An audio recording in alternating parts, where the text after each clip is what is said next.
All right, boys and girls. You want the good news or you want the bad news? Let's start with the good news.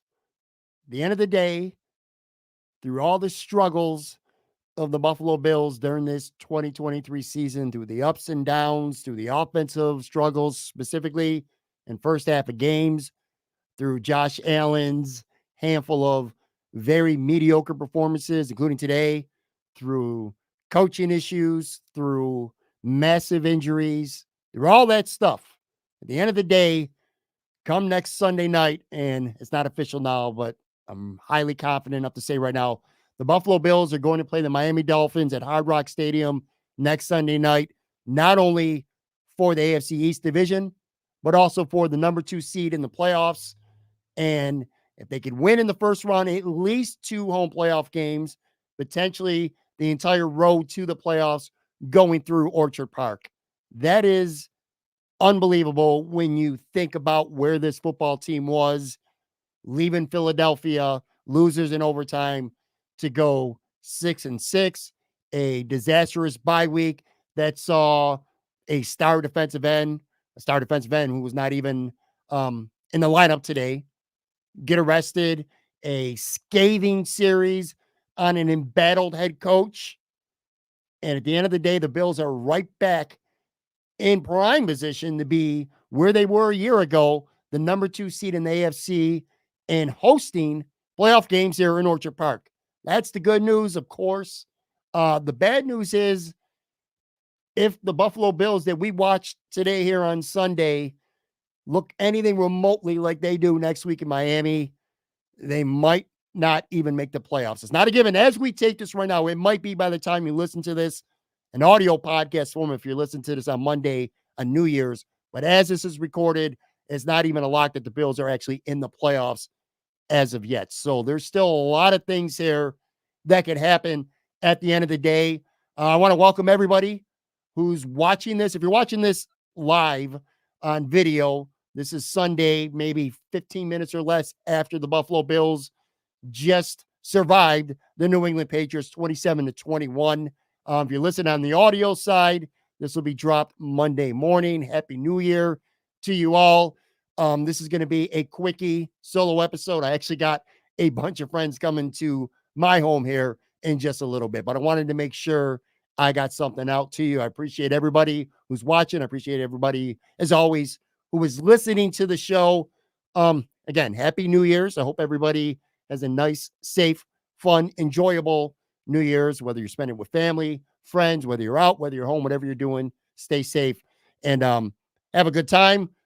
It's been a fun weekend, an interesting weekend. Saturday, I went to Wingnuts in Amherst, a new location for the very first time. My friends Matt Perino, Ryan Talbot put out the Shout Buffalo Football podcast. Great crowd there. Didn't get a chance to have the wings because they were just too damn busy, but hung out there for the show. I enjoyed it.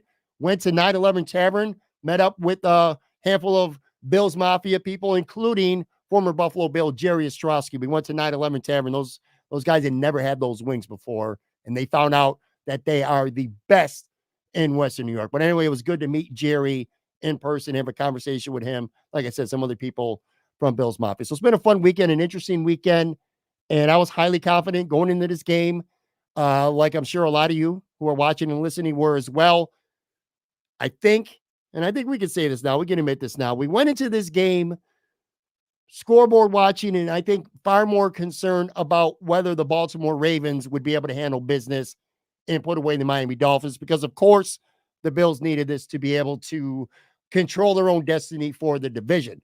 As it turns out, the Baltimore Ravens smacked the living shit out of the Miami Dolphins, and the Buffalo Bills had to hold on for dear life against the New England Patriots, a team that won just 4 games coming in. But the credit that I will give them, this might be the only credit that I give this football team, is the Patriots might only have 4 wins, but they've played a lot of competitive football this season. In fact, just last week, they went on the road into Denver in a game that the Broncos absolutely needed to have to, for all intents and purposes, stay in the thick of the AFC playoff race, and New England went in there and they beat them. So this is a credible team, a credible opponent, but still a team on paper that the Buffalo Bills should have shellacked, and they didn't. And I know that doesn't really matter. Come tomorrow, won't matter much. But in the heat of the moment here, instant post game reaction. I'm not very happy about the game. I'm sure a lot of you are not as well. Put it this way, folks. If you would have told me 5 minutes before kickoff that the Buffalo Bills would have 4 turnovers in the first half, the defense, I'm sorry, let me make sure I say that right. The defense would produce 4 turnovers in the first half, including a pick six touchdown, that this game would have been a romp before halftime, and that we would have seen a lot of Kyle Allen and a lot of Latavius Murray running, which, by the way, I'm good with ever seeing another Latavius Murray run in a Buffalo Bills uniform. More on that in a second. But this would have been blowout city. Backups in, a laugher, an enjoyable, relaxing second half of Buffalo Bills football as we get ready for whatever it is that we're doing here for New Year's Eve. 4 turnovers the Bills forced New England into and got a touchdown and still went into the locker room just up 1 score. And that's because this offense was just it was atrocious, man. Again, you have a defense that produces 4 turnovers, 3 sacks, 2 of them by Terrell Bernard. And he's not a rookie because he was drafted 2 years ago, but this is his first real year of being a player on this football team. What a season he's had. What a great surprise to me and to many of you how good Terrell Bernard has been this season. But anyway, he gets 2 sacks. Ed Oliver gets a sack, has an unbelievably athletic interception. Rasul Douglas, 2 picks, a pass breakup that led to the Ed Oliver interception, returns an interception for a touchdown. Christian Benford rips the ball out of a Patriot receiver's hands for another turnover. The Bills were just handed great field position time and time again. And this offense, which has just become, we thought that this offense had turned the corner and went into the Chargers game confident, but I wasn't really worried that the offense didn't look good last week. You're on the road. It is tough to win on the road. And we talked about this last week. All the elements were there for a trap game for the Bills last Saturday in LA. A short week, trip out to the West Coast, prime time. You're playing a team that had a brand new interim coach, a team that's got literally nothing to lose. So in hindsight, it really should have been a surprise that the Chargers played the Bills tough and almost won. Plus, the Bills have had a horrible habit this season of playing down to the competition, which continued today because to only win by 6 when your defense produces 4 turnovers and puts a touchdown on the board for you, that is just inexcusable. That's inexcusable if you're playing the Eagles or the Chiefs or the Ravens, let alone the New England Patriots. It was ugly. Josh Allen, not a good game. I tweeted in the first half because, he picked it up some and made a couple nice throws in the second half for sure, especially on a touchdown drive that they desperately needed. But as a whole, and especially in the first half with Josh Allen, it looked to me like dude was out partying all night. And I know he wasn't. I'm just saying that's the way it looked. He almost looked like punch drunk, just out of it. Something just didn't look right with him, let alone feel right. A terrible first half. Many bad decisions, including 2 to Khalil Shakir when he was wide open and didn't go to him either time. One of them should have been an easy touchdown. He never even looked at him, didn't see him. Just some bad throws, some bad decisions. And it wasn't just him. The offensive line, especially the interior, couldn't make a block to save their life in the first half. Receivers just were getting no separation, not getting open. Something that's just been an issue all year long. But anyway, Josh, not good, man. 15 of 30, a $169, an interception. One of those bad Josh interceptions, too. It wasn't like a bad break, a bad bounce, just a great play by the defender. It was a poor decision and a poor throw from Josh Allen on the interception. The running game grinded 127 yards, just 3.4 yards per carry, though. Dalton Kincaid, probably the best player on this day on the Bills offense, 4 catches for 87 yards, including a big 51-yarder in the third quarter. Khalil Shakir had a couple big catches, including one on third down near the end of the game. He had 4 catches for 39 yards. Stephon Diggs, the trend continues, just not getting a lot from him offensively. 4 catches for 26 yards. But for me, And again, I want to be careful because at the end of the day, the Bills won this football game. And the only thing that matters, besides coming out of the game healthy, which Josh took a shot in the shoulder at the end of the game, hated that play call. But anyway, it seems to me in the moments after the game, the Bills came out healthy. So that's the other most important thing besides winning the game itself. Again, it's all about Miami here next Sunday, and I assume it's going to be Sunday night. But for me, there were two plays specifically that have really symbolized the Buffalo Bills offense and what's wrong with it. Not just this day, but for a big chunk of this season. Two plays specifically. One of them in the third quarter, the Bills are backed up to their own 9. I think it was after a New England punt. It was after a punt. First play, the Bills go for what would have been the knockout punch then. Stephon Diggs runs a good inside route.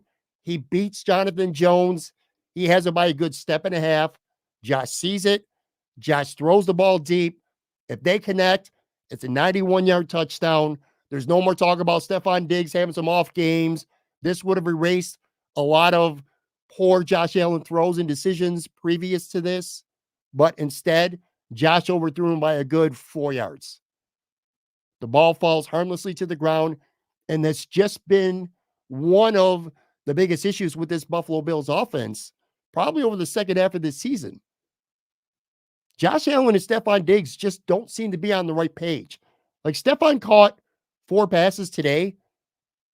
And off the top of my head, and again, I'm literally going live here on the video side anyway, 10, 15 minutes after the game ended.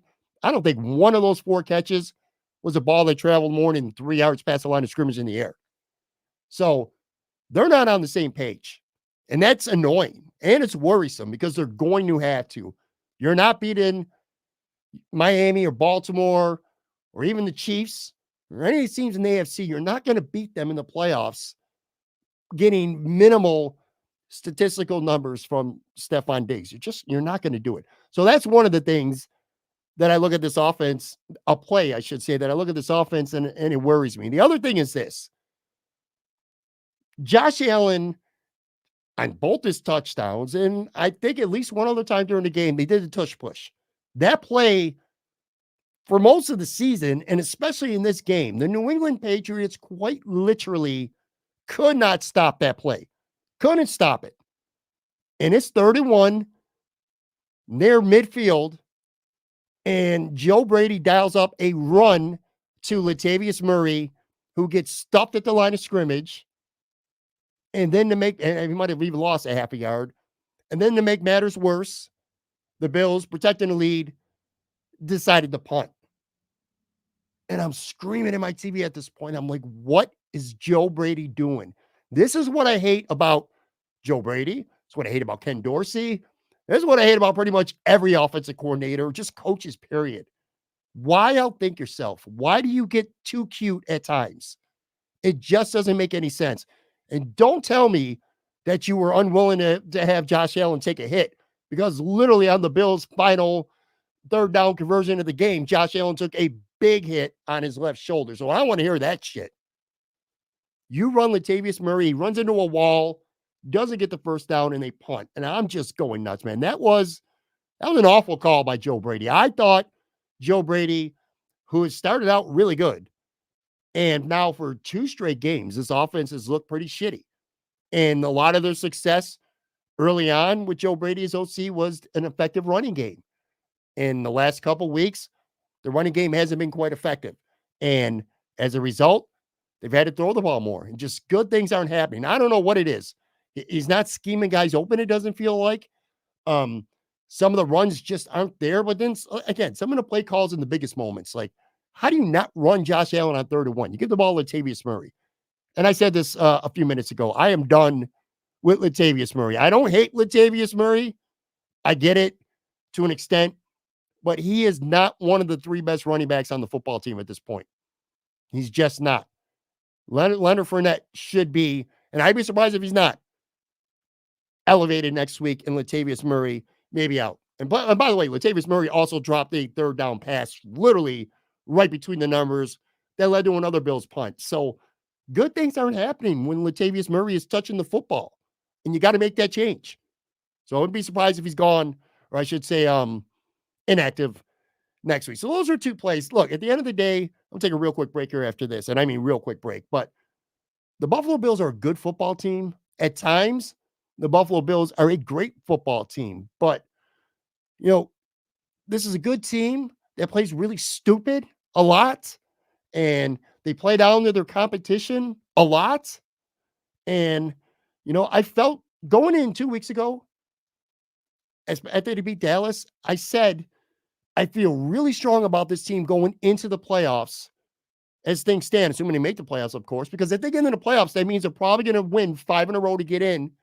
And they were just looking really good.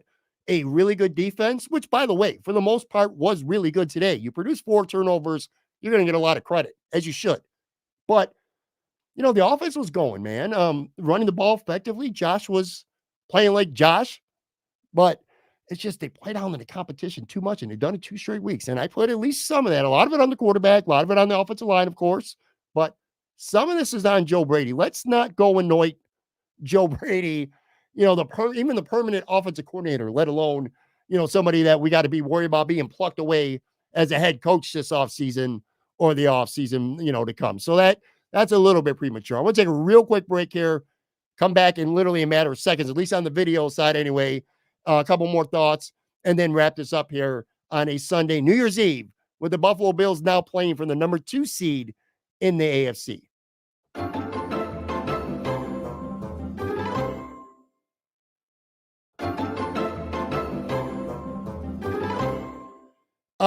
You know what? I forgot about the first. This should have been. I mean, I mentioned him early on, but this should be a Rasul Douglas appreciation podcast because, good Lord, man, where would this defense be without him right now, especially today?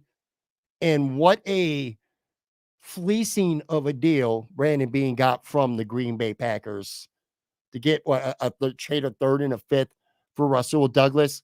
I've said this previously this week, so it's nothing new. This just further cements how I have felt going all along. I have nothing against Trey White. Nothing but love for Trey White. Trey White was having a very good year. He was nowhere near what he needed to be last year when he came back, but that was understandable. Worked his ass off. Looked really good at camp. Looked really good in the first month of the season. And then, unfortunately, he tore his Achilles. So this is no knock whatsoever on Trey White. But Rasul Douglas, to me, is even better than Trey White. Matt Milano is irreplaceable loss. Tyrell Dodson's out there. He's doing his best, but he ain't Matt Milano. When you see it a handful of times a game, you're like, there was one play I was screaming at the TV because he didn't make a play. I'm like, Milano makes this play every single time, and Dotson doesn't. But anyway, my point is, Milano's, it was a huge injury. Daquan Jones was an irreplaceable injury.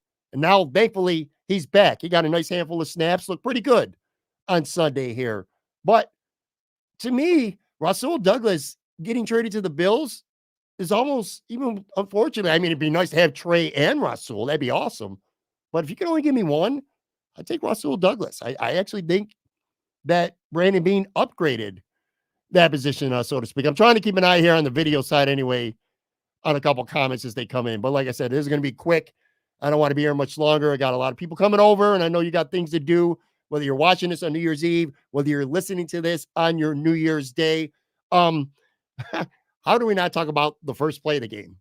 I mean, we're all getting settled in here. We're excited. Again, we got one eye on the Bills. We got one eye on Miami, Baltimore, a couple other things going on for some people, fantasy football championships, lots of shit going on. And before you can even get comfortable in that chair or wherever you are watching this game, opening kickoff, 98 yards to the house, and the Bills are down, 10 seconds, 12 seconds into the game, 7-0. I'm like, are you fucking kidding me? This special teams this year has been utterly atrocious. It continued again, except for Sam Martin. Sam Martin had a fantastic game putting today, but I don't throw that out there. But special teams, again, they get beat for a big play. Dane Jackson whiffs on a tackle. Tyler Bass had the worst effort at a tackle I think that I've ever seen. And also should have kicked it deep. And I don't know if he could or not, because then the very next time the Bills scored and they kicked off, it was another kick, maybe a yard or so into the end zone. But then later in the game, Maybe it's because the wind picked up. I don't know. He was kicking the ball 7-8 yards deep.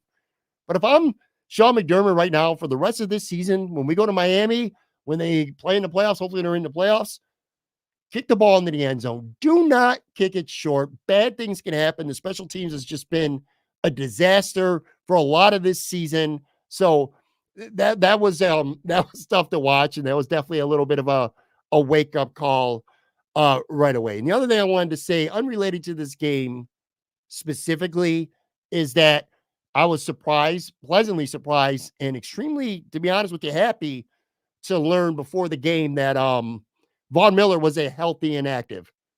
It's like that shit was well overdue, man. Like it is about time that he's inactive. 11 games this season. I laugh because I got a comment on the video side asking about this game and why the team struggles. Hank Mookie Valentine, in a word, Vegas. Fair enough. Fair enough. But anyway, Von Miller, 11 games this season, 0 sacks, 2 tackles in 11 games. And I know a lot of people, none so more than Eric Washington and Sean McDermott, have been waiting for that week where Von Miller would come out and really start to make his presence known, and it just didn't happen. And I was a little bit surprised because Wednesday, defensive line coach Eric Washington talked about him earning some leeway and how he opened up some things, even if you don't watch, or it seems like he's not doing anything. He was helping out other teammates get free up for opportunities. I'm like, bullshit. Sounds like typical coach speak. And it was. Because if he was doing all that and getting all this leeway, he would have been in the lineup against a New England Patriots team. I mean, you got Bailey Zappi out there, and you got a New England Patriots, not very good offensive line. It was missing their left tackle, Trent Brown. And you're going to tell me that this should not have been yet another one of those get right games for Von Miller. So again, you sit there and you hear coaches talk on Wednesday. Don't ever put any stock in anything any coach says on Wednesday, because every player on your team is progressing and doing things well, and every opponent is your biggest threat yet. So that was Wednesday talk. But anyway, Von Miller inactive. I tip my cap to Sean McDermott for finally saying, you know what, enough is enough. This guy's not giving us anything. He's not producing. And I read the numbers to you, but there's also plays, and you could see it, where it looked like he was dogging it out there. He was giving less than 100%, playing not to get hurt, didn't want to fall, didn't want to bend his knee the wrong way. And they went with Kingsley Jonathan, who, by the way, had a nice run stop early in the game. I think I tweeted in all caps, that's why you play him over Von Miller. But I was pleasantly surprised to see that. And I think there is a good chance that you may have seen the last of Von Miller in a Buffalo Bills uniform, certainly for this season, barring injuries, of course, and possibly period. Obviously, I think at this point, the Bills, if Von Miller gets suspended by the league, the Bills can get out of his guaranteed money. And that would be financially, I mean, it sucks, but let's keep shit real here. That'd be the best potential outcome from the Bills, to be able to get out of his guaranteed money. But even if that doesn't happen, I'm starting to think now that Von Miller could be an offseason cut. If they were to cut him post June 1st with the post June 1st designation, which for people who don't understand what that means you could cut him and that money doesn't become available to the team until after they cut him on June 1st. But Von Miller, if the Bills cut him next year, they're going to eat $32 million in dead cap space. If they cut him normally like February before March or whatever, they would have to eat all 32 next year. If they cut him with a post June 1st designation, they would eat, where's the numbers? I got them here. 17 million dead cap next year and then 15 million the year after, which, man, to eat 32 million in dead cap money is just freaking ridiculous. But they would save like 6.7 million. I'm not saying it's going to happen. I'm saying it's a possibility. Now, Von Miller, maybe with an offseason, and getting healthier, you might see the Von Miller that we saw at the beginning of 2023. Because as much as I can't stand the dude, and these allegations against him certainly don't help it, but Von Miller last year before Thanksgiving, before he tore his ACL, was the Von Miller that we signed up for, that the Bills gave big money to. He was really good. He's just a shell of himself right now. He's washed. And the question is, will he remain washed? And to Sean McDermott's credit, he's not willing to find that out with so much on the line right now. Because the Von Miller we've seen And I had a spirited conversation with Tone Pucks about this on the show just Friday. But the Von Miller that we're seeing now, he's not better than Kingsley Jonathan. He's not better than Shaq Lawson. And he doesn't deserve those fourth defensive end reps, which, by the way, unrelated or actually related. A.J. Epinesa being back was a nice addition to this defense as well. But anyway, props to the Bills for scratching him. I was also a little bit surprised that Laval Joseph was a healthy inactive, and they chose to go with Poona Ford. Poona Ford's been on the inactive list for most this season, and I thought for sure with DaQuan Jones coming back on Sunday that he would be inactive, but he wasn't. Poona Ford played, and he actually had a couple nice plays. So it looks like that was a good call as well. And again, the Patriots, you looked at their injury report, and Jabril Peppers was gone, and Hunter Henry was gone. Trent Brown was gone. This was a game that should have been a complete blowout, and it wasn't. And it's annoying.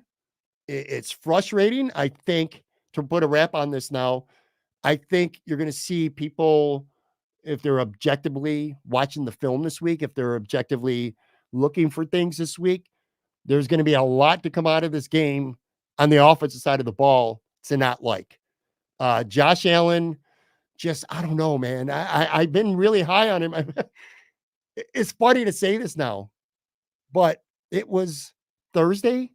Wednesday, last week, Wednesday, I literally dedicated an entire podcast to the NFL MVP race and Josh Allen and where he stood in it. And I came into this week saying, I currently have Josh Allen third.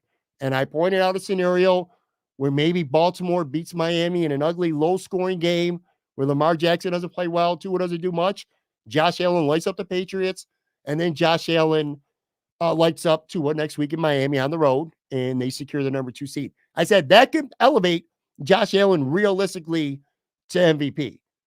Well, none of that happened because Lamar Jackson toasted the Miami Dolphins. I think he threw for 5 touchdowns. He was sensational. He just put a lock on MVP, by the way. So for something we've been debating and switching week after week, save yourself some time and energy this week because Lamar Jackson is your MVP this season. There's no more question about it.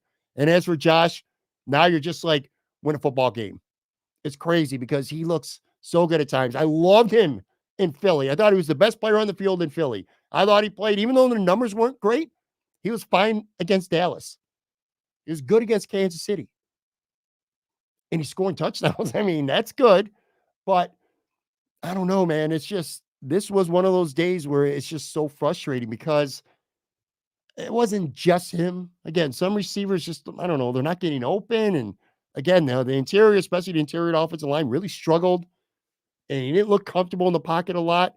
He made a couple nice plays too. It's not like he completely sucked. But just throws behind guys, the ugly interception, couple bad decisions. Not seeing Shakir on a run play with Gabe Davis. Should have been a touchdown. So lots of things to go against him. But the good news is I believe in patterns with this football team. And it just seems like Josh plays certain ways all the time against certain teams. Like Josh struggles against the Jets, although he really exercised those demons the second time they played this year. Josh Allen struggles against the Bengals. Josh Allen, that playoff game too, a couple years ago when he destroyed New England, that notwithstanding, Josh has struggled some against Bill Belichick in New England. But conversely, Josh Allen usually plays really well against the Chiefs, and Josh Allen usually plays exceptionally well against the Miami Dolphins, which is why I'm kind of ready to just flush this game down the toilet.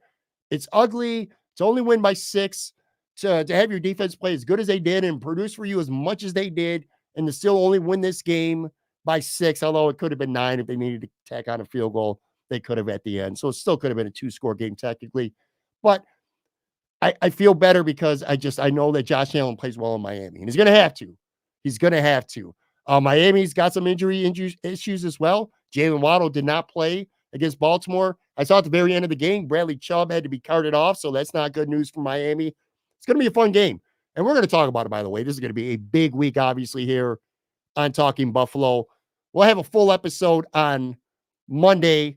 I'm not sure if I'm going to have Tone Pucks with me, but if it's not Tone, it will be somebody else. But we'll get into this game, having a night to sleep on it, sleep off probably was going to be a hangover, and just have the whole day to really dissect this game in the big picture. Plus, we will know if the Bills are in the playoffs tomorrow. or I should say tomorrow, Monday's taping for Tuesday's episode, we'll know exactly if the Bills are already in the playoffs.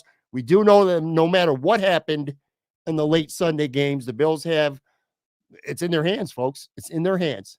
Go to Miami, you beat them, you're the number 2 seed in the AFC.